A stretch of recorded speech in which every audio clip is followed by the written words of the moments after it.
বাঙালি, আমরা দিন শেষে ক্রিকেটকে ভালোবাসি। কাজ শেষে আমরা এখানে আসছি খেলা দেখতে।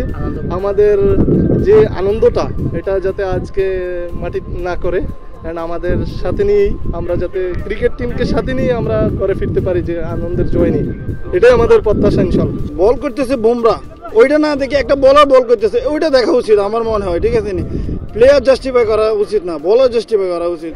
এশিয়া কাপে উচিত ছিল সাকিব আল হাসানকে নেওয়ার জন্য, কারণ এখানে সে বিভিন্ন লিগের সাথে ইনভলভ ছিল, টি10 খেললো। এই ভেন্যুতে সাকিব আল হাসানকে খুব বেশি দরকার ছিল। খেলাটা অনেক বেশি ইম্পর্টেন্ট, খেলাকে মন থেকে ভালোবাসি। স্পেশালি বাংলাদেশ ক্রিকেট বোর্ডকে যতটুকু সম্ভব সমর্থন দেওয়ার চেষ্টা করি। প্রত্যাশা অবশ্যই জেতার, আমরা জিততে চাই। গত ম্যাচে কিন্তু আমরা হতাশ হয়ে গেলাম, তারপর আমরা আজকে নিজ দেশকে সাপোর্ট করার জন্য সবাই ফিরে আসলাম। ইনশাল্লাহ জয় আমাদেরই হবে, আশা রাখি।